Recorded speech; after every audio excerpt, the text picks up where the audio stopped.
speaking of Jungle Jim and Jungle Pam, now I've never been able to quite figure out that whole. I mean, I understand it was showmanship. How she got hooked into that, and how I just never really understood the whole thing that went on there. It was like its own self-perpetuating sort of deal, is what it ended up being. Jungle's a showman. He was a marketing guy. He wasn't just some Dumbo drag racer that picked up women and whatever. Well, kind of, but there's a story about him being thrown out of the Marco Polo, but I probably can't really go into that. But, it had to do with sex in the swimming pool, but we'll leave it at that. Well, I grew up pretty much with him when he relocated from Pennsylvania to San Jose area, and he was something else when he started driving the Hercules injected AFX Nova, and then Arrington gave him the ride in the Brutus car. But yeah, Jungle was something else, and yeah, there's quite a few Jungle Jim stories that I've heard a lot of them, and I know most of them can't be repeated here. I think anybody who knows the history of drag racing has heard most of the wacky stories that. Well, why Russell Long drove a lot for Jungle. Oh. You know who Russell, obviously. Yeah. Russell Long, yeah. Doughboy. That's yep. Well, because Jungle would usually party too much, and he'd get blasted on blotter acid or whatever, and he was like really hungover, and he couldn't drive. So Russell always had his fire suit ready when he come to the races if he knew Jungle was supposed to be there, because 9 times out of 10, wee. Let's talk about that. The match race circuit. It was like a traveling circus out there. I mean, these guys were like rock stars partying from one town to another 6 days a week. It was sex, drugs, and drag racing, and not necessarily in that order, but I'll tell you what, I toured with, I hooked up with the LA hooker guys, Gene Beaver and the Condits, and boy, I'll tell you what, it was something else. And we usually always ended up in Gary US 30 at the Holiday Inn up there, and where all the racers stayed. In fact, not one of the favorite places that Roland Leong enjoyed, because they stole his rig out of there. And but that's the place where I think Ivo and I think it was Bobby Wood would take the engine out of their race car, and they'd bring it in and put it on the bed and work on the engine while they'd watch TV. Oh, jeez. And, I know the women there that worked at the hotel, where they'd be maids or work the front desk, they were told they couldn't go in the rooms with the drag racers. So basically that they would go have sex outside by the pool on the lounges at night. Yeah, it was something. It was definitely when you tour with if you're around the Beeve, Uncle Beeve, I'll tell you what, it was something else. And I would go to a race, and say Russell Long was there with Proit. They're running the Paplo ribbon car. And, hey, Russell, where are you guys going next? Now we're going to Minnesota. We're going to Union Grove. Okay, how many cars are going to be there? Well, it'll probably be an 8-car show. Oh, okay, what about the other? Well, probably only 4 cars. Oh, 8-car. Okay, then I go with them. I'd be in my tour band. I just follow these guys around, and I did that in part of 73. I followed. This was a good pair to draw to. Kosti Ivanov. Yeah. Terry Hedrick. Yeah. It was like following, I guess, the honeymooners around, the arguing and the. it was like following an old married couple around. These guys. They broke up once, and then they got back together again. I don't know how many times they broke up, but it was an interesting tour. Well, I ended up in Minnesota, I think, with them at the old Minnesota Dragway. yeah, there was an 8-car show, the McCullough, and oh gee, who else was there? Oh, the Cox Pinto, and That would have been Doc Halliday, right? Or Bill Shifsky's Cox Pinto. that was Shifsky's car. And then Gary Bolger and the Gold Digger Charter was there. And yeah, I mean, you just show up. And I did a small tour, kind of a tour with the Chevy Too Heavy guys, Ed Carter and Bob Little, out of Newark. I lived in Newark, and Newark is a little town next to Fremont. Well, they bought the Blair's old Steve Bovan Nova that ran in 65. They bought that car.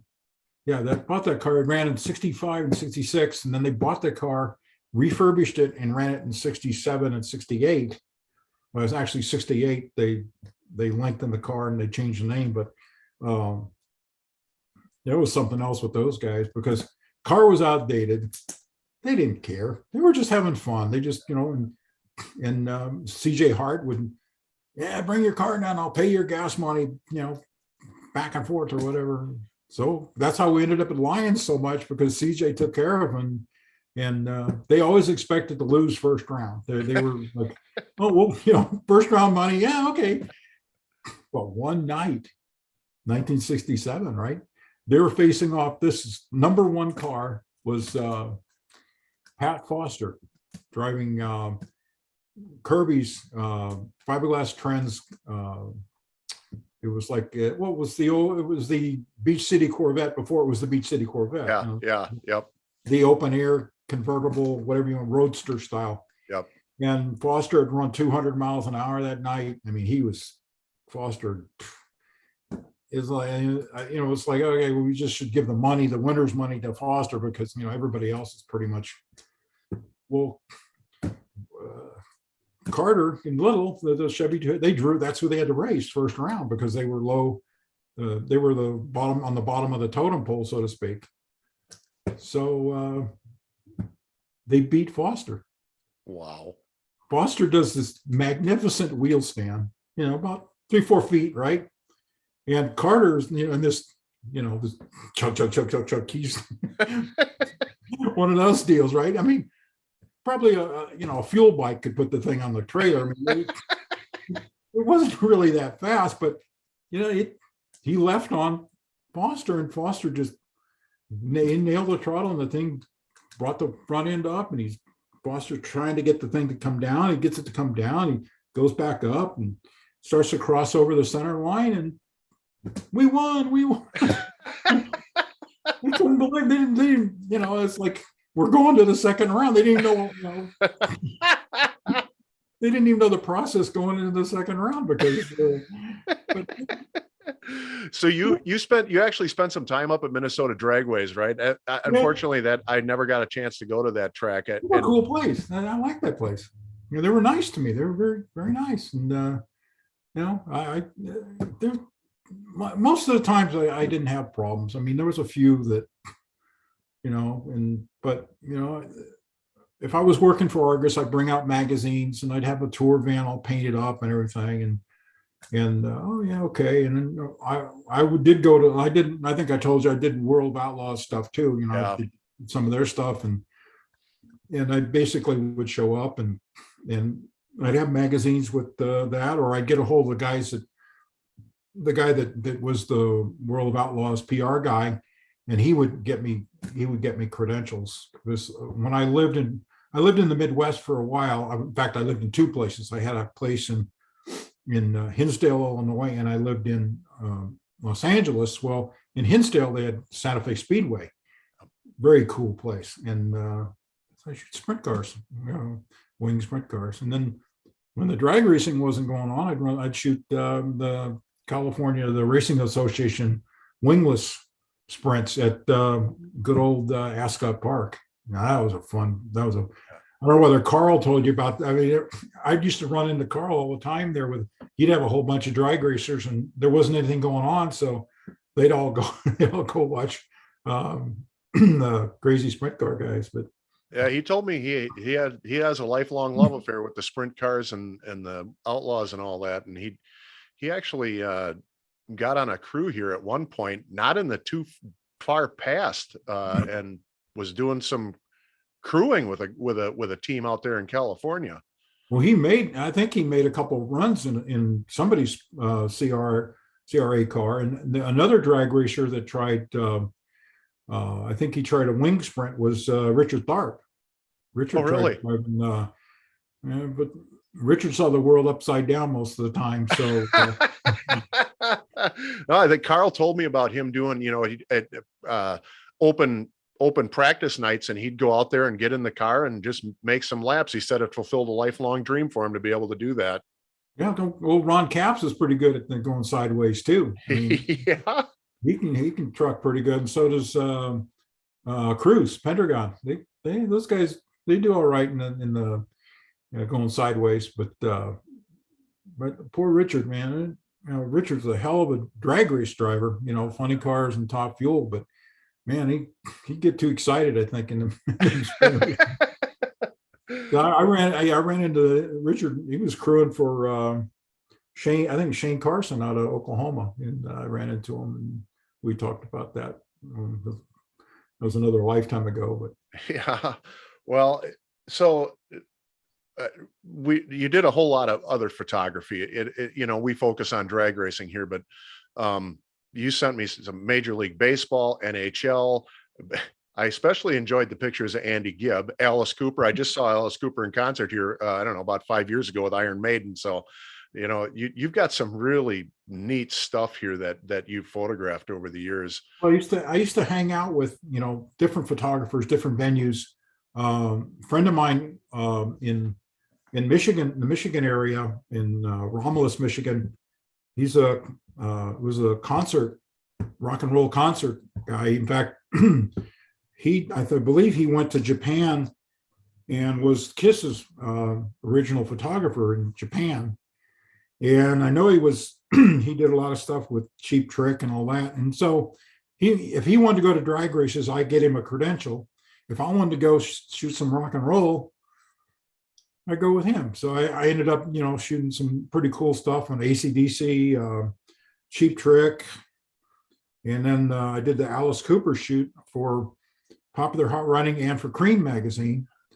And just whatever. I mean, we did Pink Floyd and just got to shoot some pretty cool stuff. And like I said, Bob wanted to go to drag races. I get him into drag races. And there's a whole circuit of guys that I used to stay with. I mean, like Jeff Tinsley, he worked for Superstock magazine. Then he worked for the Smithsonian. He was one of their guys. And guys in Texas I used to stay with, and just, you name it. I mean, there's photographers. Yeah, just. So I guess that's something I'd never thought of before, Steve, is that just like drag racers have their own little fraternity, I'm assuming photographers have a fraternity like that too then, huh? Well, I used to stay in Indianapolis with Richard Brady, one heck of a photographer. And, he worked for NHRA for a while, and but he asked to stay with him, and until his neighbor ate his dog, and that was kind of like strange. What? Another story. Oh, geez. In New York was Norman Blake, another guy that's a hell of a photographer, and just some really.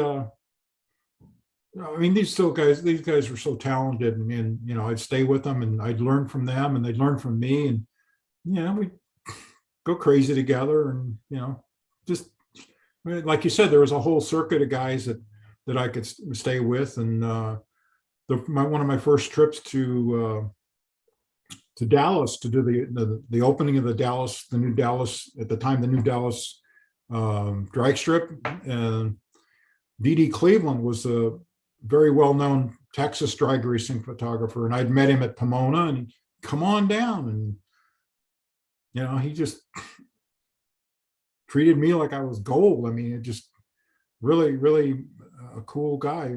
The only thing I draw back with DD, he introduced me to Lone Star beer, and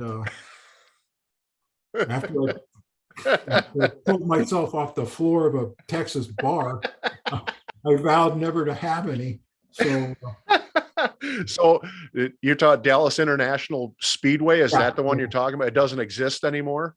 right, yeah. Had the awesome tower in the, if I Oh, was, that thing was so ahead of its time, and just it was a cool place. I mean, unfortunately, the Arfons incident, and yeah, that really put the kibosh on that deal. But yeah.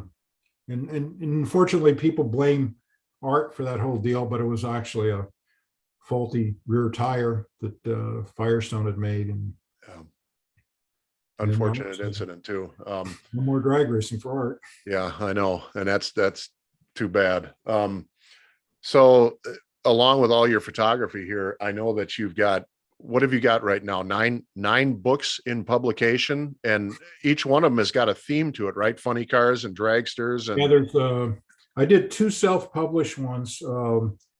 One's front motor top fuel dragsters. It's called Blood, Sweat, and Nitro, which I borrowed yeah, the name from Ritter and Kinner's top fuel car. one of my And favorite. then, and then I did Funny Car Follies. Hey, I made that one up on my own. That one's a little more. It's all black and white, but it's from 1965 to 1970. That features cars, a lot of cars that people probably never saw or never heard of. But on the covers, I put Al Fontanini on the cover. I don't know whether you ever heard of Al, but No, I haven't. he was an up and coming rising star from the East Coast. He was partners with another gentleman, and he decided to go out on his own, I think it was a mini Charger, and this guy was serious. I mean, he was going to be one of the rising stars of the funny cars, and unfortunately, returning home, I think from the West Coast, they had run Scottsdale, the AHRA. They were at a paying a toll, and a tanker truck lost its brakes and came in and hit the back of his rig, and there were two nitro drums right behind him and his mechanic, I believe, and they ignited, and that was it for Al. Unfortunately, like I said, he was one of the up and coming, really going to be one of the stars of the class. But so are we talking about, when you say 65 to 70, we're actually back in the AFX period, correct? yeah, I put some AFX cars in there, but basically it's all the really early, like 66, 67, some of the screwball cars that were put together, like half AFX and half money car. We don't really know what to do with it. Like Tommy Grove ran the Ford Charger back then. It was kind of like an AFX, but he run a camber motor, injected camber motor on fuel. Yeah. And because he ran that car against a guy named Dino Don at Fremont, and it was Don had his first Eliminator 1 there, which everybody ooh and awed because tube chassis, flip up body. But that's the kind of cars that I put in there, and that's a self-published book, and I only did 500 of those. And then I did for Car Tech, Funny Car Fever, Slingshot Spectacular, Fuel Alders Forever. Let's see. I did a rear engine top fuel book for them. Let's see. Pro Stock book, which they wouldn't take my title. I like the title I came up with, so I won't mention their title. I wanted Pro Stock Nation, but they didn't like that. So whatever. And well, they made me do the Pro Stock book, or they weren't going to do the rear engine top fuel book. Wow. And I mean, I understand, I don't really care for Pro Stock, but it's not, I don't hate these guys. I mean, Ronnie Sox was a good friend, and I used to harass him and Billy Stepp and I knew all those guys, but it just wasn't the class I really. I got drunk once with Jenkins, but I think everybody got drunk once with Jenkins, didn't they? oh my! I did a show. Believe it or not, I did like a car show thing. Darwin Dahl had a show in York, Pennsylvania, and I did it in 2011, I think. And next to me was the Grump, right? And being the Grump, right? So what I did was I had my at the time my 4-year-old daughter with me. Actually, I had all my daughters and all 2 of them. But the 4-year-old, I sent the 4-year-old over to Grump, and I told her, "Here, you got to ask Grumpy this." She goes, and she walks over there. She pulls on his shirt. He's sitting there, kind of, and he turns and he looks at her and he kind of smiles. It's the little girl, and she looks at him with this innocent little face and goes, "Bill, why do they call you Grumpy?" And he starts to crack up. I've never seen him laugh. I've never seen him laugh that hard. But he was nice to her, but it was just one of those things. But I do have a new book coming, which I will, I guess, blatantly plug here. Go ahead. I got together with Arcadia Publishing. They do a lot of history type books. Okay, they're all sepia toned, and they're reasonable. They're $20 books, and they're sold like at Barnes and Noble, in different venues, bookstores, things like that. And anyway, it's the Northern California drag racing, and it's something I wanted to do just to kind of like pay back a lot of the NorCal guys that, to be honest, kept me alive when I was a kid. Those guys bought photos and took care of me, so to speak. So it was just kind of a little deal I wanted to do. I had a lot of photos, that had never been published, and I wrote intros. There's 4 chapters, and you've got a chapter on Salinas, which was one of the oldest organized drag strips in Northern California was Salinas.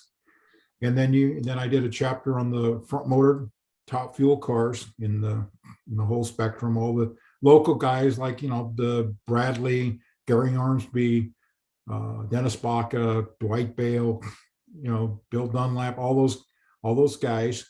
And then the 3rd chapter is funny cars, which has, Jungle in it, and all the goodies cars, and the Samson and Brutus and Jungle and the Harry Canary. And then it's got some of the oddball cars, and it's Chevy Too Heavy, of course. And then the last chapter has Fuel Alders, Pure Hell, Quality Auto. We had a guy named Denny Martinez that bought Leon Fitzgerald's first Pure Heaven, and he ran it as the Blue Max. Yeah, Blue Max before Beetle. But, wow. And then, I put some stock car guys that, gassers, some of the little guys that deserved, the black racers that we had, a couple of very well-known in the area as far as black racers. And, there's a couple of pro stocks in there, Butch Leal, of course, and Shirley Shahan. And that's kind of the package. It's simple to the point, but it's not a, something when you'd learn something. If you read some of the captions, it's some of the oddball stuff, but it's coming out. I believe the early part of May is the release. And like I said, it'll be, I believe, available at most like Barnes and Noble, Amazon.com, places like that. And it's a history book. It's not a, wham bam, here's a car smoking the tires. It's basically history, tells you some of the history of some of the racetracks, how many racetracks were operating in Northern California at one time, how many are now existing, which is basically like 4 from the original 17. Yeah. when just things like that. And my buddy Lou Hart has a big time funny car book coming. It'll be coming out in April. I did some stuff for Lou. I've known Lou a long time. He's using a lot of the late Tom West's photographs, and I stepped up and furnished him with a lot of the back motor funny car stuff, because a lot of the back motor cars obviously lasted about 2 weeks, and then they vanished into the abyss where all some funny cars go. But I furnished him with NorCal funny cars and with some back motor stuff, and it should be one heck of a package, because Lou puts together a really nice book. And I'm not sure the title of the book, but it will be coming out in I was told in April. So, and Lou Hart is the guy. So what's the name of your book that's coming out? What's the title of it? It's the Northern California Drag Racing. It's okay. pretty simple, and it's by Arcadia Publishers. And I'd like to do another one with them. I'd like to do a Southern California funny car book with them. Their thing, though, is their theme has to be an area theme. You can't just say, I'm going to do funny cars of the USA. Well, it don't work that way with Arcadia. Oh.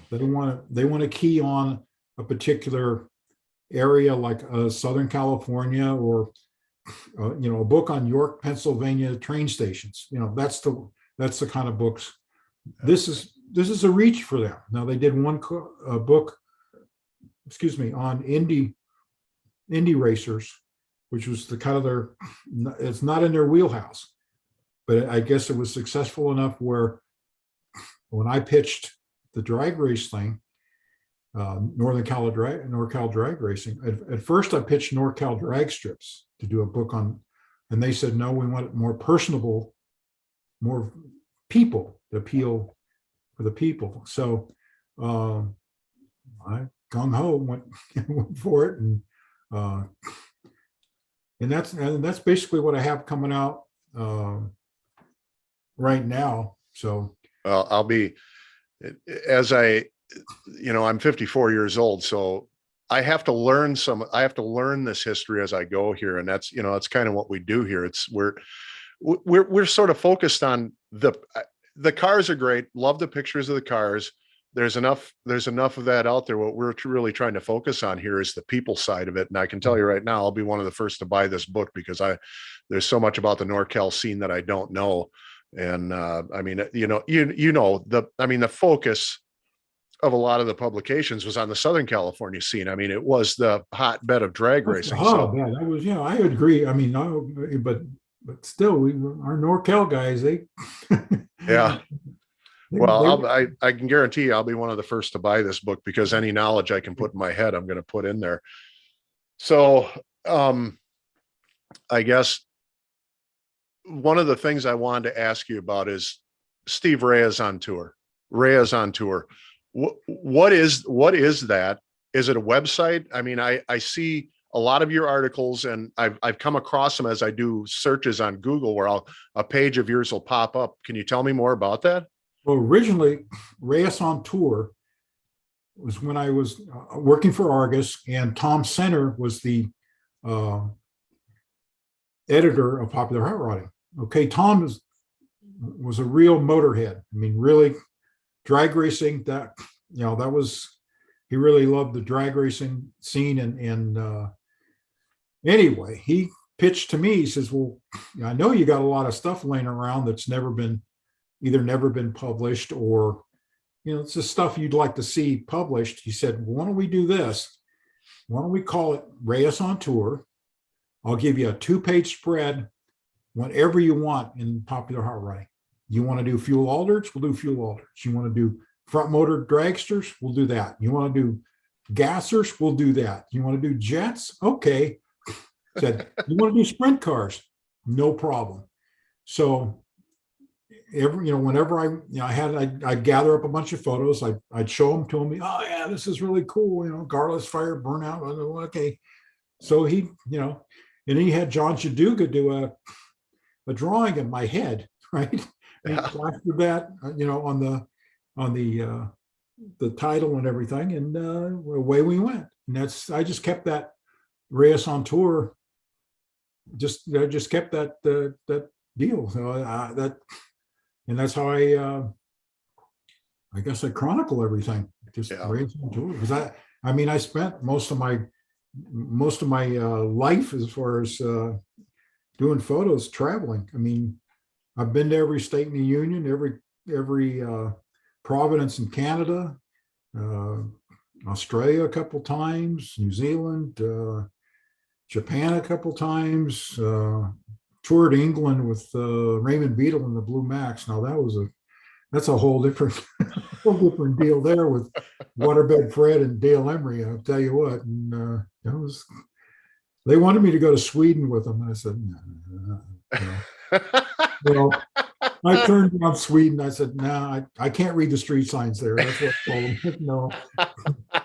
I talked with Waterbed Fred out at the Nitro Revival. We're going to try and get him on here at some point, because I can only imagine the stories that are going to come out of him. Well, I can tell you one thing to ask him. What's that? Ask him if he still eats Weetabix. Weetabix. Weetabix. It's a cereal that we tried in, it's like a hockey puck.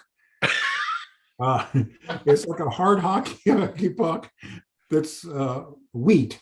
It looks like a strange shredded wheat. They're like big hockey puck things. And I used to ask Fred if he had his Weetabix every morning. We were in England, we were having breakfast or whatever. He'd shake his head and just, I ended up buying a box of Weetabix for him. I wanted him to try them. Sanapod, speaking of England, I mean, Sanapod is, phenomenal racetrack over there. I see that Bradbury is I'm going to be down at the Hall of Fame banquet this year. He's going to be the starter over there, who also started the British Hall of Fame over there, is going to be inducted into the International Drag Racing Hall of Fame, which is overdue as far as I'm concerned, but I'm glad it's happening. I assume you did some photography at Sanapod too, right? Oh, yeah. Sanapod, remember I was saying that how certain tracks have a odor? Yeah. Well, Sanapod in the morning, when you get there in the morning, it's all, at least it used to be, with farmland all around it, right?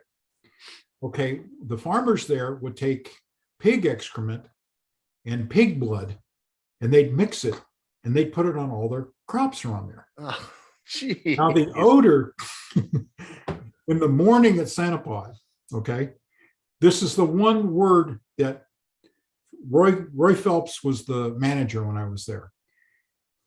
The one word he used, or actually two, the awful. Sounds like it. Everybody I talked to that, that ever raced at Sanapod, right? Yeah, you go down the other end, you smell the awful. Yeah, you can smell the awful on the starting line. But you go down the end of the track. I had to go down the end of the track because I photographed a couple of cars down there right when I was there. And it's like they'd gag a maggot. I mean, it was just come down there in his little scooter and laugh at me. I mean, I'm about ready to blow chunks down. It's so bad. The guys would park their cars right for me to shoot, and then they leave. They leave me down there, and I'm there trying to get this thing shot as fast as I can. Right now, you got to move the car, push it yourself. We're going. It was really bad down towards the end of the track, because that was where all the real where they put all this fertilizer at. Oh, man. What was the appeal back then for guys like Raymond Beadle to take their car, stick it in a shipping container, and send it over to Europe and drag race over there? Was it money? I mean, what was the appeal of doing that? One word. What? Money. Okay. So they paid big money to have American cars come over there and make passes. Phelps to buy their car. Oh, really? Yeah. He bought cars. He bought, Schumacher's yellow Stardust car ended up there. Yep, I know that. So I think one of the Chi-Town Hustlers is over there. That could be. When I was there, they bought one of Snow's cars over. It was because Snow was there and he drove it until they had Ronnie Picardo drive the car, because that's who was going to be the regular driver. Leroy Chatterton's car, Chatterton and Okazaki. They ran a Vega in 74, I think it was. And they sold the car to Phelps, and Phelps ran it as the Gladiator. They ran over there, and Alan Harridge drove the car, Bootsy. But yeah, there was, they bought Beetle's car, and Beetle took, I think Phelps bought an extra engine. And because I would be walking around there, and it's like, oh yeah, Lee Anders' car. Oh, that's Paisano's Monza. And and he had bought, I think he bought, I want to say John Force's, was it Force's Camaro, the Coca-Cola Camaro? I think he bought that. I think he was killed in that car there. The only funny car driver I ever knew that got burned to death in a car was Lee Anders Hasselstrom. I met him in 78 when I was over there. And the guy reminded you, he was a big Swede, and he was a major importer of Lee jeans.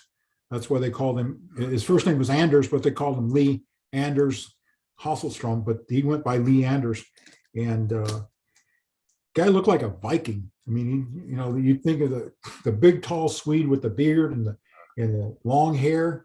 And, you figured this guy's going to be carrying a sword and a shield, right? And some of them horned hats on, but nice guy. And he was killed in, I think it might have been in Sweden or Germany. He was had a fire. He couldn't get out of the car.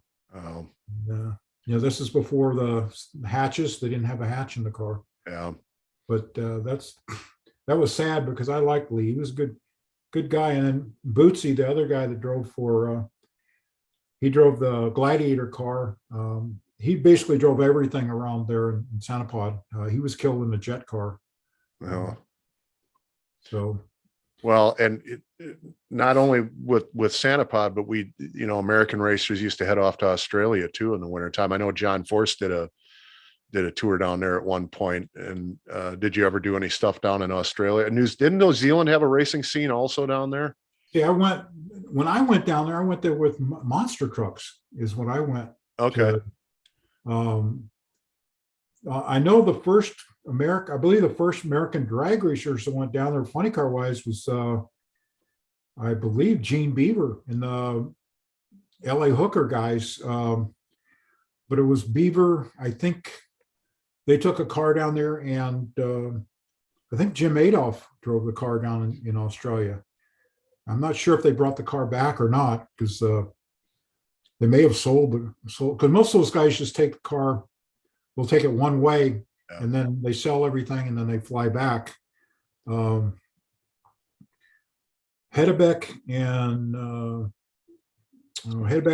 Siegel, they were racing in South Africa. Wow. They were taking jets over there, and I'm not sure if I think they took 2 jet funny cars over there and left them over there. So well, I talked to Randy Bradford about this very subject of, he went to Australia, did some racing, was over in England.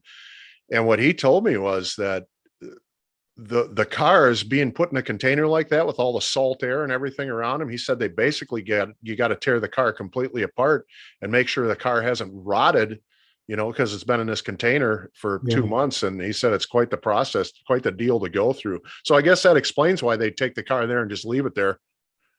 Yeah, it would be probably, if they brought it back, it'd be junk.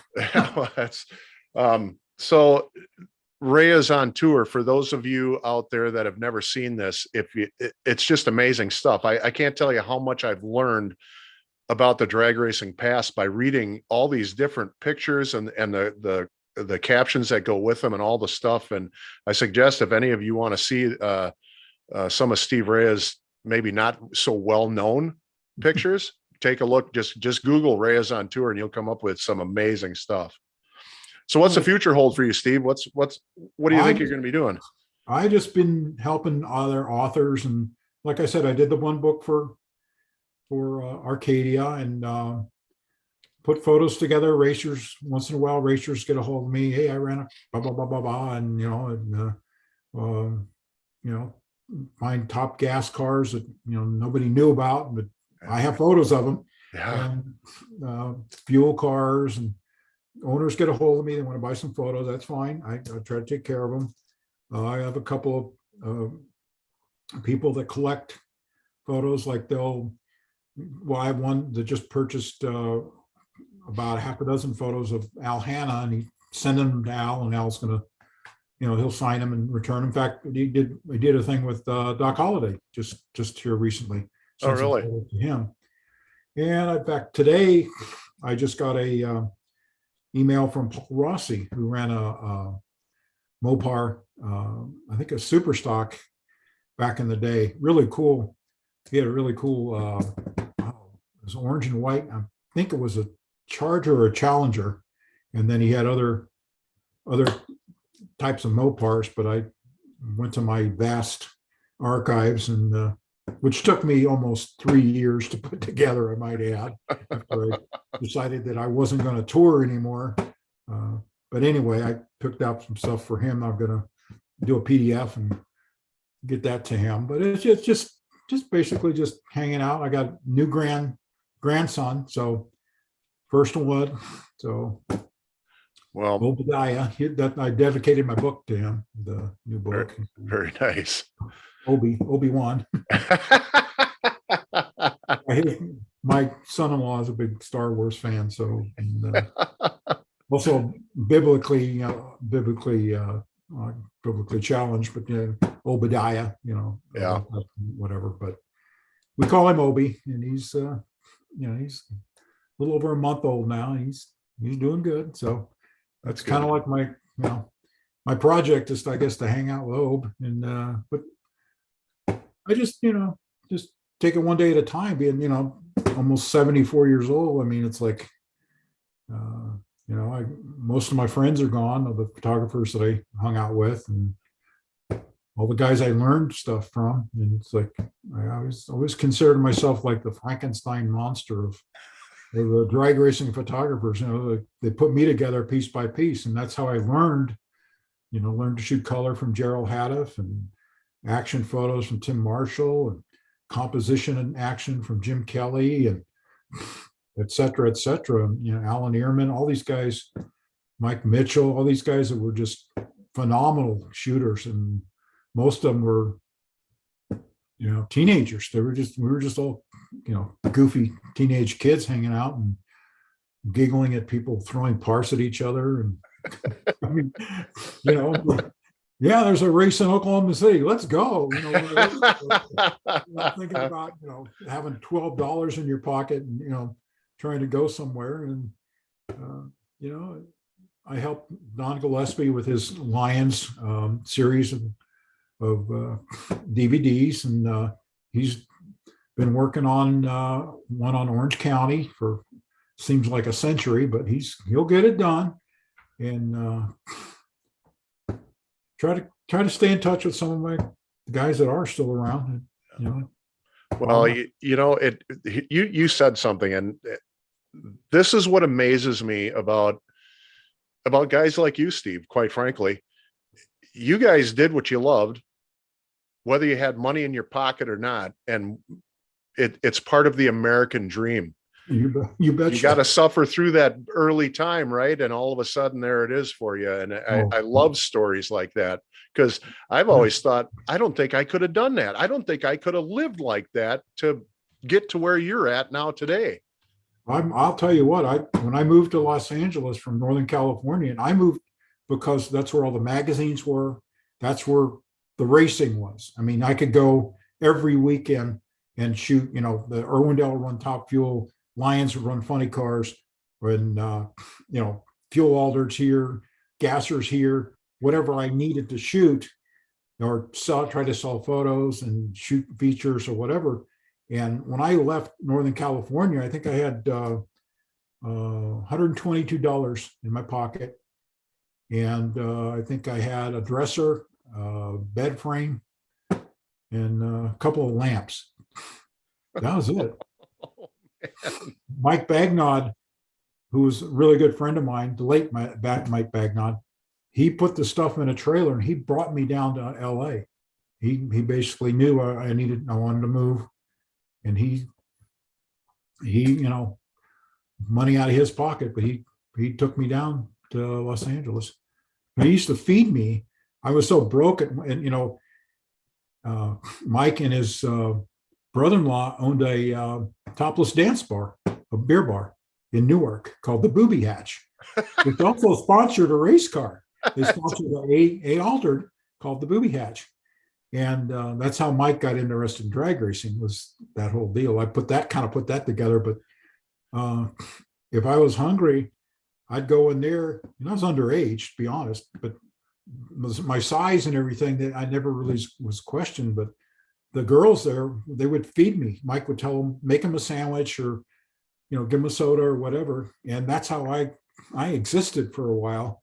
Was I was trying to sell my photos because I had to come up with $120 apartment rent, right? I mean, it was crazy for a while, but it worked out. What can I say,